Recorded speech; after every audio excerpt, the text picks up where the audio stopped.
Hola, ¿qué tal? ¿Cómo estáis, chicos de Ilerna? Bueno, pues en el vídeo de hoy vengo a hablaros de un concepto de programación que suele causar mucha confusión, sobre todo a aquellas personas que comienzan a programar. Es el concepto de la recursividad o recursión, porque ambos términos son sinónimos, hacen referencia a lo mismo. Pero, ¿qué es exactamente esto de la recursividad? Pues como decía, es bien sencillo. Se trata simplemente de una función que se llama a sí misma. Es decir, a la hora de programar en cualquier lenguaje, si creamos una función que se llama a sí misma, decimos que esa función es recursiva. En ese caso estaríamos utilizando la recursividad o recursión. Se trata en definitiva de una herramienta más que tenemos a nuestra disposición a la hora de programar para hacer las cosas.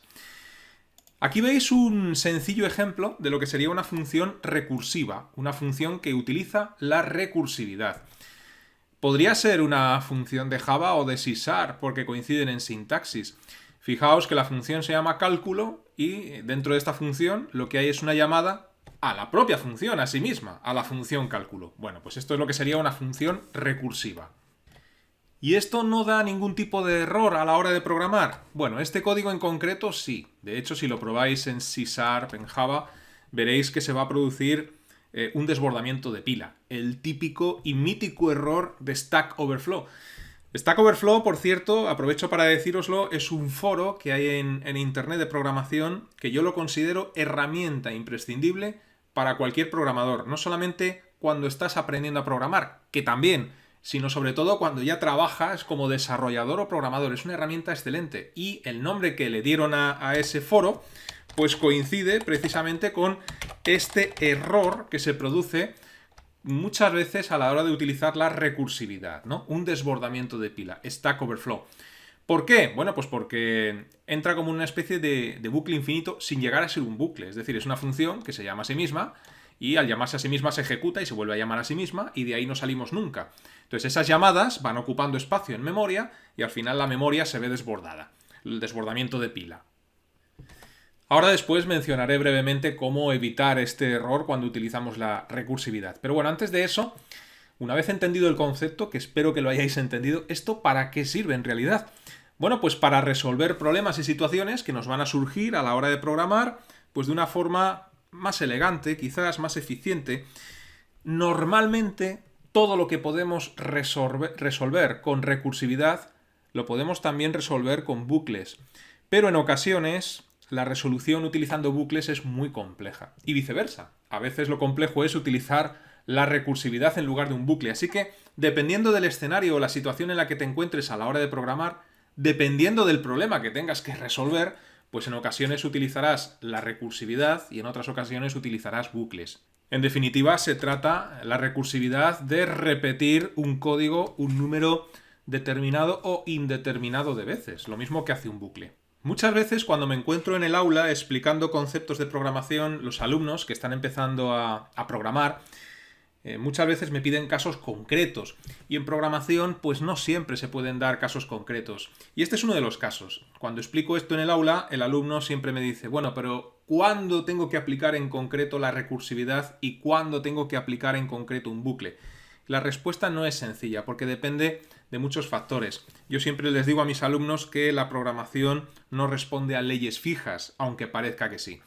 Pero bueno, siempre podemos hacer una generalización en cuanto a dónde usar la recursividad, ¿no? Y también me gustaría mencionaros unas precauciones. Entonces, normalmente usaremos la recursividad o recursión cuando tengamos que recorrer elementos y estos elementos pues sean un número indeterminado de elementos. Por ejemplo, cuando tenemos que recorrer desde código ficheros y directorios de una máquina donde se ejecute nuestra aplicación. Es más que probable que no sepamos cuántos ficheros hay dentro de un directorio o cuántos subdirectorios hay dentro de un directorio. No sabemos si son 7, si son 17, no lo sabemos. En estos casos suele ser aconsejable o suele ser sencillo utilizar la recursividad. Otro ejemplo es cuando tenemos que recorrer el DOM de una página web. Es decir, los elementos y la estructura de árbol de esos elementos que conforman una página web. Bueno, pues también es un buen escenario para utilizar la recursividad. Y también, pues, cuando queremos que nuestro código sea legible. Es decir, muchas veces el código se simplifica al utilizar la recursividad. El que se simplifique el código pues nos da una buena legibilidad, pero normalmente, no siempre, ya os digo que la programación no responde a leyes fijas, pero normalmente cuando utilizas recursividad estás consumiendo más recursos. A pesar de que el código es más fácil de leer, la máquina consume más recursos y esto hay que tenerlo en cuenta. Las precauciones a la hora de utilizar la recursividad, pues ya os las he mencionado antes, ¿no? El desbordamiento de pila, el famoso error Stack Overflow. Hay que tener cuidado con un consumo excesivo de recursos, así que si vas a recorrer muchísimos elementos, quizás sea más aconsejable utilizar un bucle que utilizar la recursividad. Y luego también hay que tener una precaución de manera muy presente a la hora de utilizar la recursión y es establecer siempre una condición de parada, porque si no es cuando se produce el desbordamiento de pila. Bueno, vamos a ver este concepto de recursividad con un ejemplo muy sencillo en C#. Bueno, pues voy a crear un ejemplo en el que vamos a calcular el factorial de un número. Típico ejemplo de todos los cursos de programación, ¿no? Cuando nos enseñan bucles determinados, indeterminados, para practicar con ellos. Entonces, dentro de nuestro programa, pero fuera del main, del método principal, lo que voy a hacer va a ser crear un método que va a ser static, que nos va a devolver un entero y que voy a llamar, por ejemplo, factorial. Este método va a recibir por parámetro un valor numérico, que va a ser precisamente el valor numérico del que vamos a hallar el factorial. Por cierto, me imagino que sabréis, si no os lo digo, que el factorial de un número es ese número multiplicado por todos aquellos que le preceden. Por ejemplo, el factorial de 5, que se representa así, 5 y una exclamación, sería igual a 5 por 4, por 3, por 2 y por 1. Es decir, 5 por 4, 20, 20 por 3, 60, 60 por 2, 120, 120 por 1, 120. El factorial de 5 es 120. Y así, pues con cualquier número que queráis calcular, ¿no? Bien, pues una vez que hemos declarado esta función, declaro dentro de esta función una variable local a la cual voy a llamar, por ejemplo, res, de resultado, y la inicio en 1. Y ahora voy a resolver este problema, el cálculo del factorial, con un bucle, concretamente un bucle determinado, un bucle for, que suele ser la manera de solucionar este tipo de ejercicio, ¿no? Cuando en un curso de programación el alumno tiene que aprender el bucle for, pues uno de los ejercicios típicos es el factorial, para que tenga que pensar, ¿no? Entonces aquí haríamos lo siguiente, dentro del bucle for creamos la variable contador, la llamamos i, y decimos que la variable contador va a ser igual a número, la condición del bucle va a ser mientras que i sea mayor o igual que 1, y lo que va a hacer este bucle va a ser ir decreciendo, restando la variable contador. Abrimos la llave del bucle for y aquí le decimos que la variable resultado va a ser igual a la variable resultado por i.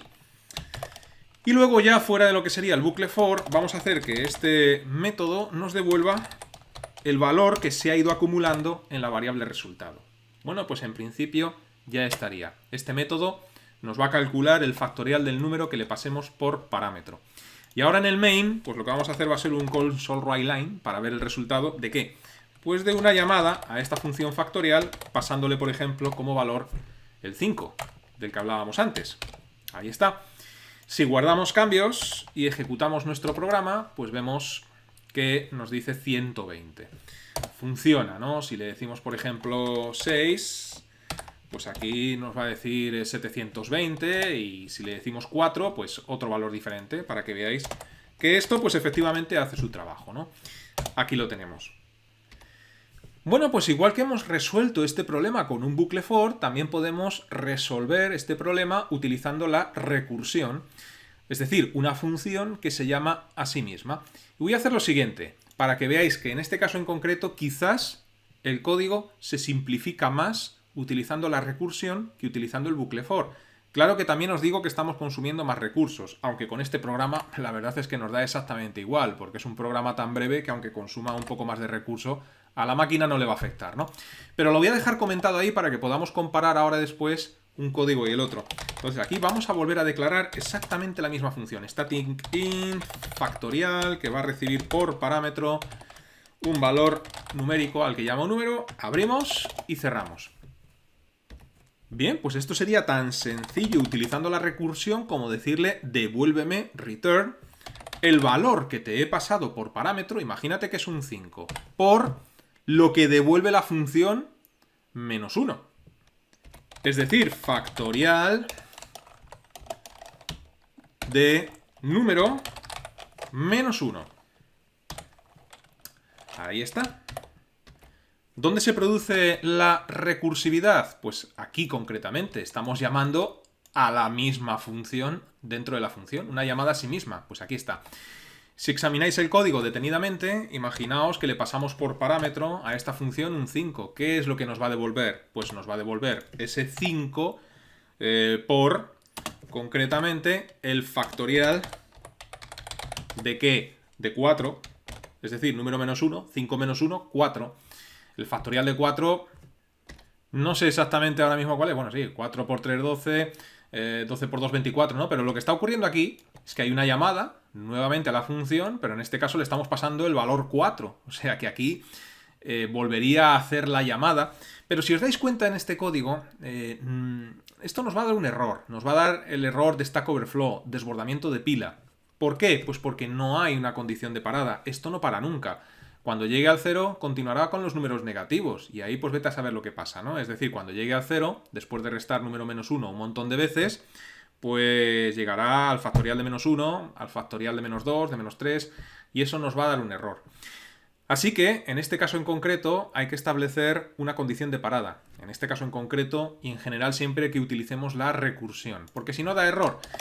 Y la condición de parada, pues va a ser concretamente la siguiente. Si número es menor o igual que 1, entonces, en ese caso, pues devuélveme 1. Este tipo de ejemplos suelen ser un excelente ejercicio mental para comprender el flujo de ejecución de un programa, las llamadas a funciones, etc. Bueno, el caso es que si guardamos cambios y volvemos a ejecutar el programa, vemos que funciona, ¿no? Es decir, aquí lo que está dentro del main no lo he tocado para nada. Le estoy pasando por parámetro el 4 y me devuelve el factorial de 4, que es 24. Si le digo 5, tiene que devolverme 120. Ahí está. Y si le digo 6, pues tiene que devolverme 720. Ahí está. O sea que funciona perfectamente. Si examinamos ambos códigos, el de la función recursiva con el bucle for, vemos que la sintaxis, por lo menos bajo mi punto de vista, es más sencilla en este ejemplo en concreto utilizando la recursividad. Por lo menos hay menos líneas de código. Bueno, seguro que alguno está diciendo ya, podías haber omitido estas llaves de apertura y cierre del bucle for, y es cierto, cuando un bucle tiene en su interior una única línea de código, podemos prescindir de las llaves, pero aún así se me antoja más complicado el código del bucle for, es menos legible que el código de la recursividad. Es un ejemplo extremadamente sencillo, que únicamente tiene la finalidad de explicaros el concepto, pero lo podéis extrapolar a cualquier otro ejemplo más grande. Habrá escenarios en los que la recursividad simplificará el código, lo hará más legible, y otros en los que no. Y antes de despedirme, una curiosidad. Mirad, si le decís a Google que os hable de la recursión, pues aquí los programadores de Google hacen un guiño, como tantas veces, porque tienen un buen sentido del humor esta gente. Nos hacen un guiño a la recursión, porque fíjate, le decimos a Google, oye, háblame de la recursión, y me dice, quizás quisiste decir recursión. Pues aquí está hablándonos este guiño, este huevo de Pascua de Google, de lo que es la recursión, una llamada a sí misma. Además, si haces clic en el término, vuelve a pasar lo mismo, es decir, una llamada a lo mismo, ¿no? Bueno, pues es un guiño que han hecho los programadores de Google a este concepto de programación tan mítico y famoso, la recursión. Bueno, pues nada más, os espero en otro vídeo.